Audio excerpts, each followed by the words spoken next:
Bueno, la verdad que es primero, agradecimiento especial a Jorge que está aquí sentado con nosotros. Jorge es papá de uno de los tripulantes del Ara San Juan, pero además él tiene tantos años submarinista. Y la nota y esta charla que yo quiero tener con Jorge, además de ser papá de Jorge Ignacio, tiene que ver con... yo lo escuché en un par de declaraciones que él dio y él exudó eh, argentinidad cuando habló. Entonces yo sé que ustedes del otro lado están, nos ven en cada pueblo, en cada rincón de la República Argentina. Este es un programa muy especial a esta hora donde se están yendo a descansar, donde terminaron el día. Entonces pido especialmente atención a poder escuchar la charla con Jorge, que por supuesto que va de pronto a tocar alguna cuestión ligada a la situación que él está viviendo como familiar, como papá de uno de los tripulantes del Ara San Juan, pero tiene que ver con otras cosas también. Jorge, le agradezco mucho que esté aquí y bueno, simplemente, es más, está expresarle mi solidaridad. ¿Cómo Muchas está gracias. viviendo? A ver, cuénteme, porque es una situación, cada día que pasa se van perdiendo más las esperanzas, pero la esperanza siempre está latente, ¿no? La esperanza está siempre latente, por supuesto, y yo uso una figura, digamos así, imaginativa, de decir, eh, en mi familia, y me imagino que en la familia de los otros 43 tripulantes, tenemos prendida una llamita del milagro. Llamita que antes era de esperanza exclusivamente y ahora raya El con milagro. el milagro. Que como nosotros somos una familia de fe, practicantes, católicos, eh, esa llamita sigue brillando, sigue ardiendo y será lo último que se apague.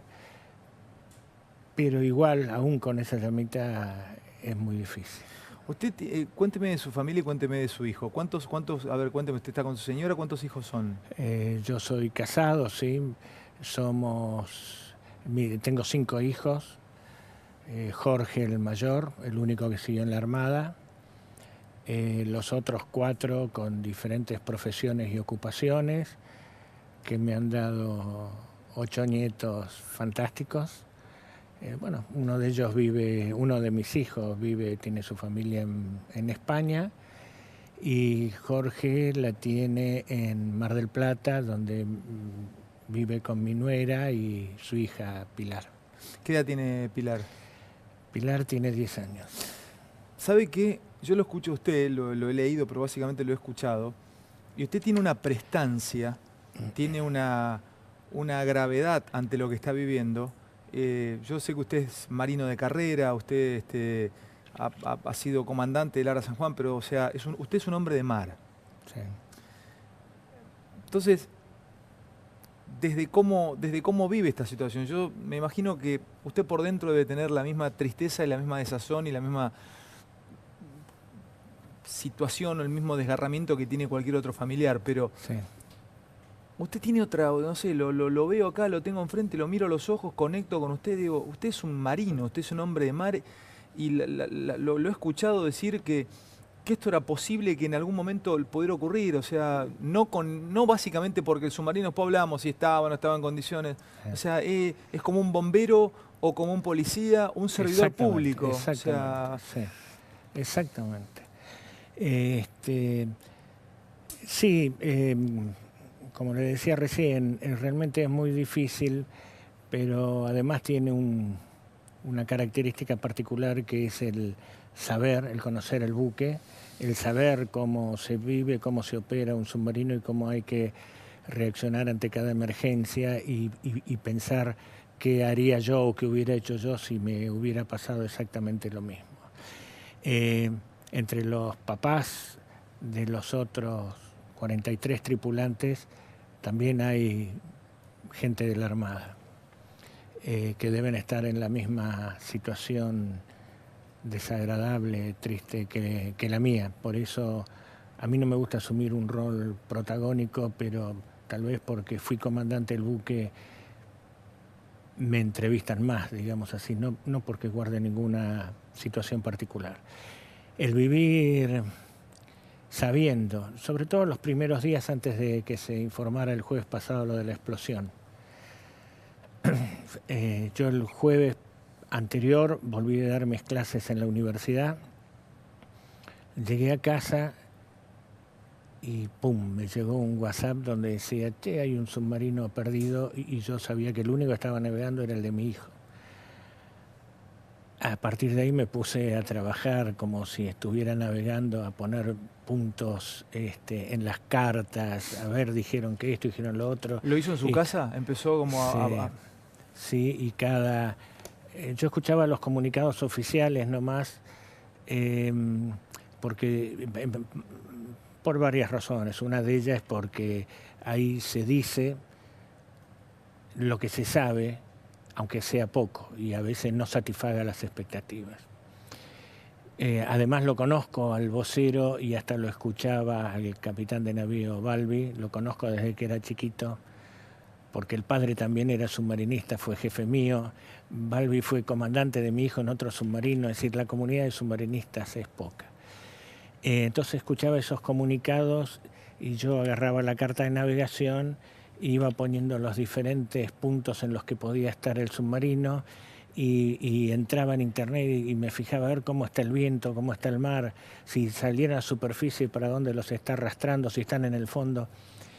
Y eso va produciendo un desgaste interno, porque cuando esos cálculos míos, absolutamente míos, y hasta si uno quiere decirlo imaginarios, aunque en base a mi experiencia, cuando esos cálculos no eran favorables,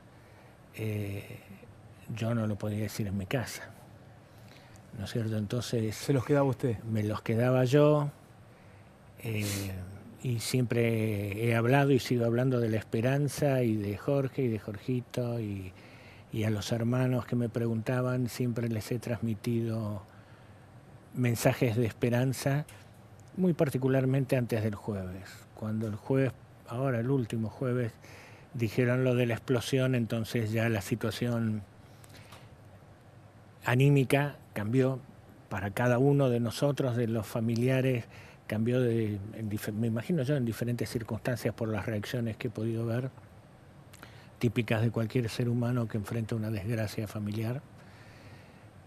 Para mí, bueno, fue a lo mejor de otra manera o similar, no sé, pero yo lo encaré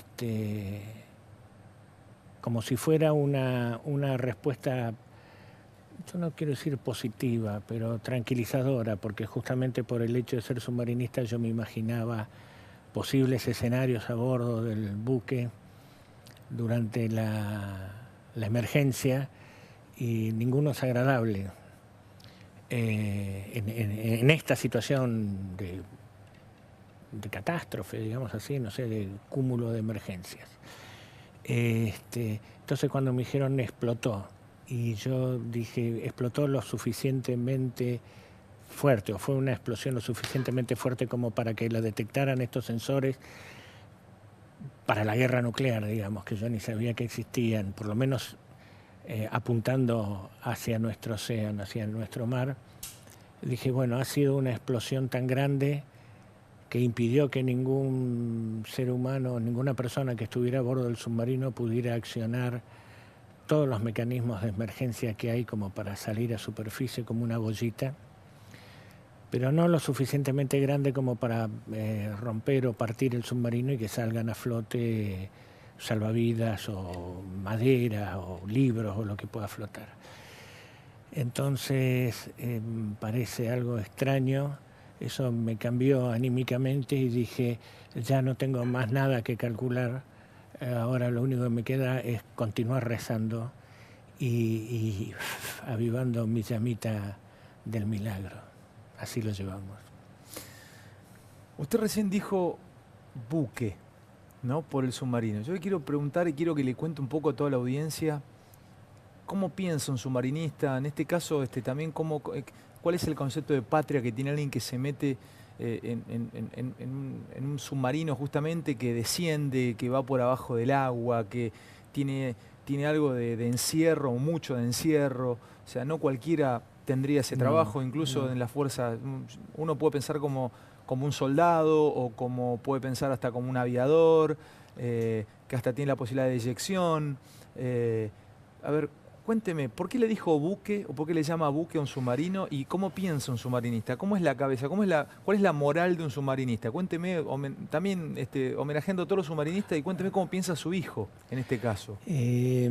O usted. Digo buque porque el submarino es un buque, porque puede navegar por la superficie, obviamente, que además tiene la gran capacidad de ir a navegar por debajo del agua, que es donde está siempre. Los submarinos relativamente nuevos, de las últimas décadas, de unas cuantas décadas atrás, tienen esa forma como si fuera una gota de agua que le permite desplazarse muy bien debajo del agua y muy mal en superficie. Pero es un buque. ¿Cierto? Nosotros le decimos buque, o cuando hablamos rápido, por decir así, bueno, el submarino, pero es un buque submarino, así como uno podría decir el portaaviones, y es un buque portaaviones, ¿no? Para decir. Y la decisión de ser submarinista es absolutamente personal, voluntaria. Nosotros hacemos la Escuela Naval Militar para ser oficiales, o la Escuela de Suboficiales de la Armada para ser suboficiales, y después de los primeros años de carrera podemos postularnos voluntarios para ser submarinistas. ¿Cómo se hizo submarinista su hijo? ¿Por usted? ¿Lo veía usted? ¿Lo acompañaba? ¿Cómo fue lo de Jorge Ignacio? Sí, yo creo que siempre de alguna manera alguno de los hijos, sobre todo cuando uno tiene 5, alguno le pica el bichito de la profesión que está haciendo el padre, como en cualquier profesión, en cualquier trabajo. Y como decimos los marinos, siguió mis aguas. A ver, cuénteme eso, dígamelo, me parece muy interesante. Un marino o un padre, cuando ve que un hijo sigue su trabajo, se dice en su jerga, siguió mis aguas. Siguió mis aguas, Qué bello como eso. que siguió mi estela. Entró en la Escuela Naval primero, le fue muy bien, él fue abanderado de la Escuela Naval. Y bueno, después de 3 años de oficial aproximadamente, cuando le permitían los planes de carreras vigentes, cursó la Escuela de Submarinos, se recibió y fue submarinista. ¿Y él qué piensa al respecto? ¿No? Digo, a ver, cuando usted habla con algún amigo, con algún familiar, bueno, su familia lo conoce a su hijo, pero las últimas charlas que tuvo con él, ¿usted qué sabe de él? ¿Qué sentía él cuando se subía al submarino? Las últimas veces que subió un submarino, que usted habló con él, ¿qué sentía? Porque yo lo he escuchado su charla, o lo que hemos leído. Es cierto, Jorge, la verdad que no estaban ni cortando una calle, no estaban robando, no estaban haciendo lío. O sea, estaban poniendo el cuero y la cara por mí, que estoy acá sentado con usted, que es el papá de Jorge Ignacio, en el medio del mar, tratando, bueno, volvían a Mar del Plata, tratando de que un buque no nos pescara en nuestras aguas. Digo, a ver, ¿qué pensaba cuando se subía? ¿Qué le decía a usted, su hijo, las últimas veces que habló con respecto a la argentinidad? A ver, ¿qué le decía? Porque hay gente que lo hace, muchos se hacen policía o se hacen bomberos por dinero, y hay otros que realmente lo hacen porque lo sienten y porque tienen por servicio. Jorge, cuénteme de Jorge Ignacio. Bueno, todo joven que ingresa a una institución como una fuerza armada, una fuerza de seguridad o a un cuerpo de bomberos voluntarios o algo así, lo hace con un gran entusiasmo y vocación por servir a otros, porque en particular la tranquilidad que siempre me quedó cuando Jorge me dijo que quería entrar en la Escuela Naval es que, bueno, no está entrando por dinero. Repítame eso. ¿Usted lo sintió? Cuando su hijo entró a la Escuela Naval, sintió que no lo hacía por dinero, lo hacía porque sentía eso. Claro, sí, pero ninguna duda, porque tanto mis hijos como los hijos de otros marinos militares, ¿no? Oficiales, suboficiales, no entran por dinero porque han vivido lo que nosotros vivimos. Mi hijo más chico tiene 20 años, también, como todos los hermanos, es un orgullo para mí. Él nació cuando tenía el hermano mayor 21.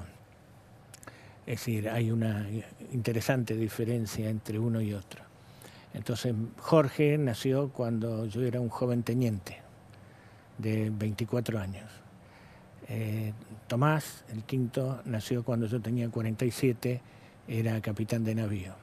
Entonces los hermanos siempre le hacen bromas porque le dicen, vos sos el hijo de la Coca-Cola, porque ahora papá puede comprar una Coca-Cola, mientras que, en bromas obviamente, ¿no? Mientras que nosotros tomábamos jugo tal en los cumpleaños. Entonces, con toda seguridad que mi hijo y los hijos de los otros marinos que han entrado a la escuela de suboficiales, a la escuela naval, no lo han hecho por dinero, porque, a ver, no, tampoco es un martirio, pero nunca, sea el gobierno que sea, civil, militar, de un partido, del otro, nunca ganamos bien, pero nos apoyamos mucho en nuestras familias y además en ser útiles. Yo siempre Dígame, repítame eso. El sentirse útil, o sea, usted cuando se subía al submarino o su hijo cuando se sube al submarino, ¿siente que me es útil a mí, que soy un argentino, un compatriota suyo, o se siente que está subiendo tanto por los chicos que están acá en las cámaras o el que lo está viendo del otro lado en cualquier lugar de Argentina? Claro, el submarinista, el marino militar siente eso. Sí, y el marino, digo, porque se va y se va por unos cuantos días, siente eso, y el que no siente eso se tiene que ir. Que debe haber en todas las instituciones, alguien que está por unos pesos y después ve qué puede hacer. Lo debe haber, yo no conozco, pero se entra y se permanece por vocación. Y la vocación, cuando uno dice, estoy en la Marina para servir a la patria, suena muy, ¿no?, de colegio, muy de poesía, aunque sea verdad. En realidad, a lo que sirve el militar es a la gente, a la comunidad. ¿Cómo? Desde ir a ayudar a los inundados en algún lado, o los barcos más chiquitos de la Armada que navegan por el río Paraná y Uruguay, con los planes de vacunación, ahora, llevando alimentos. Dígame una cosa, Jorge. Yo recién se lo preguntaba fuera del aire. Si en un país, una primera potencia militar, el submarino está navegando cualquier tipo de costa o vigilando las costas por un posible ataque nuclear o por un posible ataque extranjero. En este caso, estos muchachos, está su hijo ahí. El trabajo era de pronto darse cuenta que estaban pescando adentro de nuestras aguas y tener que hacer una aparición. Porque usted me contaba recién que los barcos pesqueros extranjeros funcionan como flotas militares, flotas navales. Sí, sí. O sea, no es uno que funcionan no. en tándem. Y si vos ven, sos un barco de prefectura, te ven. O sos de la Marina, te ven. Y maniobran de tal manera de que no se pueda cumplir lo que especifica el derecho internacional, que si yo detecto un pesquero que está dentro de mi zona económica exclusiva, pescando ilegalmente, y lo comienzo a perseguir, lo puedo perseguir días, semanas, hasta capturarlo. Pero esa persecución tiene que ser ininterrumpida. Donde haya alguna interrupción, por ejemplo, que se me crucen todos los otros pesqueros, y para evitar una coalición, yo, el comandante del guardacosta o del buque de la Armada... Yo no sabía esto. El otro pesquero se va y... O sea que el derecho internacional indica que yo puedo perseguir un barco que está robando mi pesca. Mire, imagínense, nunca me lo contaron a esto. Del otro lado, de tanta gente argentina no sabía. En cambio, si yo con un submarino puedo sumergirme y seguir persiguiéndolo. No, el objetivo que vaya el submarino es que vea, no sea detectado, y entonces avisa. Y el buque de superficie, por ejemplo, o un avión, puede volar y tiene que fotografiar al barco de tal manera, al infractor, dentro de la exclusión. Y que en la foto salga el GPS. Entonces es la prueba que se lleva a la justicia si es que se captura el barco, porque cuando se lo captura se lo lleva a un puerto e interviene un juzgado federal. Entonces el submarino hace esa patrulla porque es más difícil que lo vean. Pero, digamos, no es la función exclusiva. Ellos salieron para hacer ejercitaciones con el resto de la flota y para adiestrarse y prepararse para la función principal de una armada, que es defender... Una pregunta más, ¿no?, que quiero, a ver, Jorge, la verdad, reconociendo, homenajeando el laburo de su hijo y de tantos otros marinos. Sí. En este caso, Jorge Ignacio está en el submarino, está en el Ara San Juan. Usted fue comandante de este submarino, pero me interesa conocer un poco más la moral del marino, qué sienten ustedes los marinos. El que nos está viendo del otro lado, que es médico, lo está viendo un pediatra, lo está viendo un abogado, lo está viendo un remisero, lo está viendo un camionero. Bueno, el camionero, por supuesto, no va a la guerra, pero sabe que cada vez que va en su camión tiene cierto riesgo Claro. a que le pueda pasar algo en la Sí. ruta. Me imagino que cada vez que sale y abraza a la mujer o alguien que la... Ahora, no es común esa sensación a cualquiera. Cuénteme la sensación de ustedes. En este caso, su hijo cuando sale o cuando usted salía. ¿Ustedes saben que puede ser la última vez? ¿O no lo tienen en cuenta? ¿Hay algo No. a ver, ¿cómo es eso? ¿Cómo es Hay su algo cabeza? como de autoprotección, ¿Sí? digamos. Sí. Lo que pasa es que en los submarinos hay tantas medidas de seguridad, digamos, que hasta parece difícil que pase algo como lo que ha pasado. Esto no es normal, esto ha pasado algo absolutamente extraño que no tiene que ver con el mantenimiento, el presupuesto o cosas por el estilo. Esto usted lo refirió. Usted creo que no tiene nada que ver con esto. O sea, esto fue bueno, aún no se ha confirmado, no se sabe lo que ha pasado. Sí. Pero usted es una persona experiente. Lo mismo que se dice de un avión. Y para que un avión le ocurra, hay 3 sistemas de electricidad, eléctrico del avión, falla el primer sistema, va el segundo, falla el segundo sistema, está el tercero, el avión planea, no cae nunca, hay 2 motores o hay 4 motores. Este caso es, y por supuesto, cuando ocurre estamos todos hablando de esto. Claro. Porque el submarino, pues, a ver, mi primer destino fue un submarino que estuvo en la Segunda Guerra Mundial. Yo no me recibí en el 45 ni el 50, ¿no? Yo me recibí submarinista en el 75 y los submarinos, algunos de los submarinos que teníamos habían participado los últimos años en la Segunda Guerra Mundial, igual que los buques de superficie. Esto quiere decir que al San Juan no le pasó lo que le pasó porque era viejo, porque más viejos eran los otros. El submarino, antes de zarpar primero y después, antes de ir a inmersión, tiene, igual que en el avión, igual el ejemplo que dio usted, que es perfecto, como le dicen en los aviones, una checklist, digamos, una lista que nosotros decimos lista de verificación de mecanismos, donde va una persona, un oficial, un cabo, y va con la lista y esta válvula tiene que estar cerrada, esta tiene que estar abierta, este mecanismo así, esto en off, esto en on. Eso se chequea siempre. Siempre antes de zarpar. Y se empieza 24 horas antes. Es decir, no es que a las apuradas verifícate que... Después que pasó este señor, o esta persona, hombre o mujer, pasa otro que hace exactamente lo mismo, para asegurarnos que ese que pasó por ahí no se haya distraído y algo que tenía que estar cerrado estaba abierto. Muy bien, eso para zarpar. Después, para ir a inmersión, que con estos submarinos vamos relativamente pronto a inmersión, porque como decía, están diseñados para navegar abajo del agua.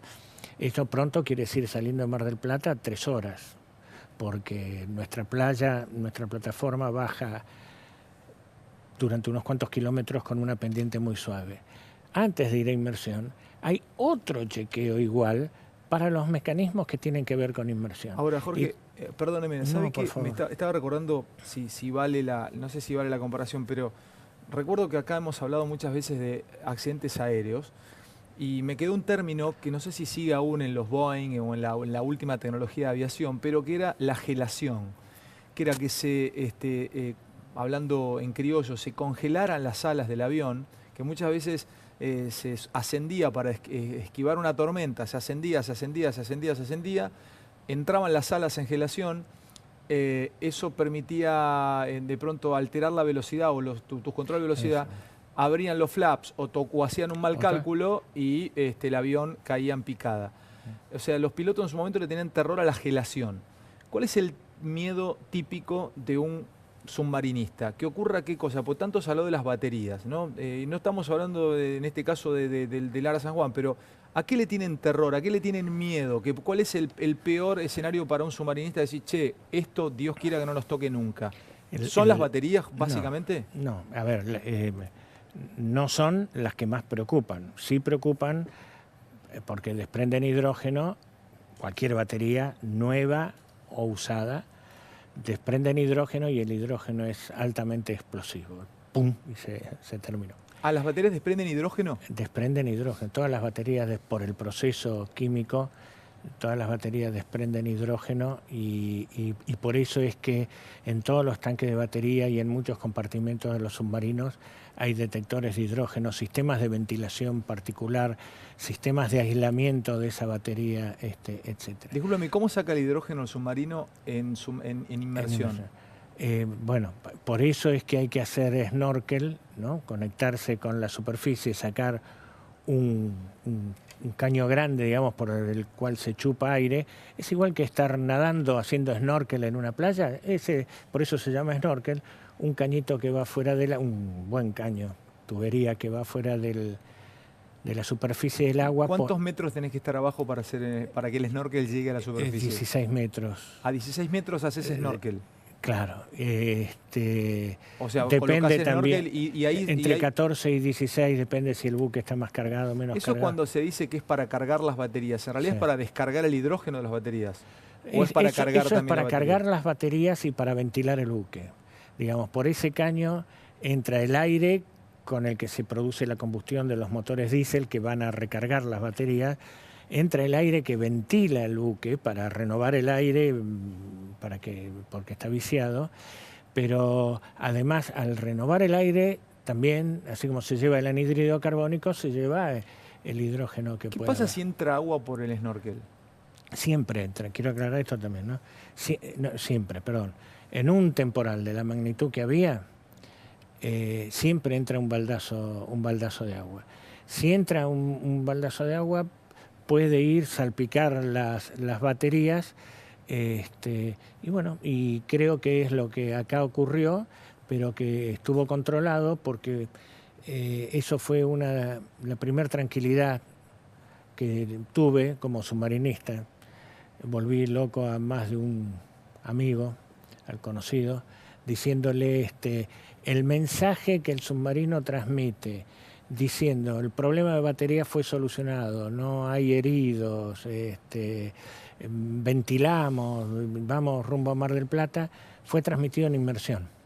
Entonces, eso a mí me dio la tranquilidad que el proceso de ir a inmersión fue hecho con tranquilidad y que estando en inmersión el buque estaba controlado porque pudo sacar la antena y transmitir el mensaje que incluso incluyó una conversación, digamos así, o el mensaje fue transmitido por el mismo comandante, si no me equivoco. Eso me dio tranquilidad. Ahora, el agua siempre entra. Cuando hay mucho temporal, yo insisto con el ejemplo de la persona que está haciendo snorkeling en una playa. Siempre por ahí baja un poco más la cabeza y algún chorrito de agua le entra a la boca. Bueno, saca la cabeza y sigue. Si todo hubiera ocurrido, el submarino logró transmitir luego de que esa agua hubiese ingresado al submarino, porque logró transmitir. Sí, y fue transmitido con total tranquilidad. O sea que las baterías podría ser una hipótesis de accidente, pero hay una de las tantas. Una de las tantas. Incluso alguien me preguntaba por ahí, bueno, pero al entrar agua se desconecta la batería afectada por el agua salada porque le baja aislación. Digamos, entre el casco y la batería tiene que estar aislado. Si pongo agua salada en el medio, no hay aislación. Sí. Entonces, la batería se desconecta y se sigue propulsando con la otra batería, con las otras baterías. El propulsar, el navegar con las otras baterías, lo único que le limita es la velocidad. El submarino tiene esa cantidad de baterías para poder navegar rápido ante un ataque o querer atacar él o ante una emergencia para salir a superficie. Si tengo menos baterías, bueno, voy más despacio, que es lo que dijo el submarino, que reducía la velocidad y navegaba. Quiero aclarar que todo esto, en realidad yo no tengo ningún contacto o información oficial de la Armada. Usted saca sus elucubraciones como padre y como marino. Sí, señor. Jorge, dos preguntas, o algunas preguntas más, porque la verdad que Sí.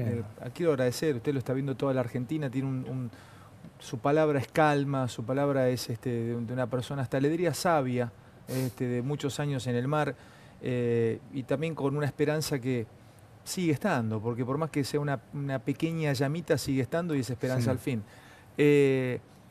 Nosotros acá nos hemos dedicado mucho a cómo le contaron las novedades al grupo de los familiares. Hemos traído algún psiquiatra y ha dicho que muchas veces cómo se dicen las cosas traumatiza o retraumatiza. Es diferente a usted se lo nota, reitero, una persona no dura, pero ya vivió muchas cosas. Me hago el duro. Bueno, me doy cuenta y lo siento, lo veo en el aire, Jorge.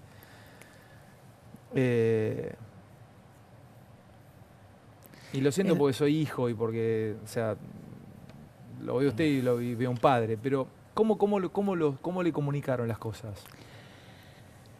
A mí, tal cual se los comunican a los padres en Mar del Plata, y desconozco si en algún otro lugar del país. Sí. Mi nuera, por ejemplo, vive en Mar del Plata, decidió no ir a la base porque se sentía más tranquila estando sola, acompañada de alguno de mis hijos, de su hermano, etcétera. Y era notable cómo la Armada primero le avisaba a los familiares y después daba el comunicado. Si como me ha pasado a mí, que me llamaban y yo no estaba en mi casa o tenía el celular apagado, no sé, y entonces, bueno, tampoco pueden parar una rueda de prensa, digamos así, porque no lo encuentran a este señor o esta señora. Yo no sé nada de psicología. Sí son comunicaciones duras para un familiar, no duras como crítica, el contenido, el mensaje, la información que hay que dar es duro, ¿no es cierto? No sé si está mal desde el punto de vista psicológico o no, la verdad que no lo puedo saber. Cada ser humano además procesa de manera diferente. Claro. Déjeme las dos últimas. Usted, vuelvo otra vez al punto, yo se lo hablo en presente como si Jorge Ignacio y todos rogamos y soñamos con que esté vivo. Usted como padre nunca puede estar preparado para una cosa así, ¿no? Jamás. Por más que su hijo sea marino, su hijo salía en una misión a metros debajo del mar, en un buque de guerra. O sea, no había guerra, pero es un buque de guerra, es una situación hipotética, o sea, no es que su hijo trabajaba en justamente una profesión que uno no podía imaginarse, una hipótesis horrenda. Pero ¿qué le pasa como padre? Ni así todo no está preparado. No. Y vuelvo a insistir con el tema de saber. Tal vez lo peor que me pasó, no, lo digo, lo peor no. Después de lo que ocurrió, la peor situación es tener conocimiento. Y entonces imaginar... La peor situación, a ver, ¿qué? Lo que yo quiero decir es, los padres que son submarinistas de alguno de los tripulantes y yo, sabemos lo que puede haber pasado, imaginamos lo que puede haber pasado. Y me he pasado noches y días pensando, a ver, esta maniobra, la otra, yo qué hubiera hecho si me pasaba cuando fui comandante. Y en casa me retaban mis hijos o mi señora, porque me decía, deja de navegar, toda la vida lo seguiste a Jorgito, toda la vida lo seguiste a Jorgito navegando, ahora afloja porque es peor, escuchar lo que digan. Y no me resigné, porque es verdad, toda la vida profesional de mi hijo, en particular cuando yo me retiré, la seguí muy de cerca porque era una forma de seguir navegando. Y entonces por eso digo que el submarino estaba en condiciones de navegar, porque Él zarpaba de Mar del Plata, lo último que nos mandaba era una selfie con Mar del Plata viéndose ¿Sabe atrás. que, Jorge, no le pienso preguntar, porque además ni siquiera yo creo que usted, con lo respetuoso que es, ni siquiera daría la hipótesis de lo que usted cree lo que pasó? Yo no sé si la ha dado en otra entrevista, en alguna otra charla. Sinceramente no se la quiero, sinceramente no me interesa en este caso charlarla con usted, porque mi intención era justamente que la gente sepa un poco de lo que es un marino y y homenajear también a su hijo, que esperemos que esa llamita de milagro aún siga prendida. Déjeme una cosa más. ¿Cómo no? Usted se recibió submarinista en el 70 y pico. Sí. ¿Cómo vivió Malvinas? ¿Estaba en la fuerza? Yo estaba en la central de operaciones de submarinos. Y desde ahí, bueno, controlábamos por dónde andaban los submarinos, en qué situación estaban. Pero hay un agregado que tiene que ver con para comprender algo de este accidente. Tanto en tiempos de paz como en tiempos de guerra, el submarino habla poco, se comunica poco. No tiene que sacar la antena porque lo ven, porque lo detectan. Entonces, ¿qué se hace? Se le da, entre mensaje y mensaje, se le da un tiempo para que en tiempo de paz vuelva a mandar un mensaje diciendo estamos bien. En este caso, por el nivel de adiestramiento del buque, le dieron 48 horas. Entonces, desde la última comunicación, que estaba todo bien, no tenemos por qué preocuparnos hasta las siguientes 48.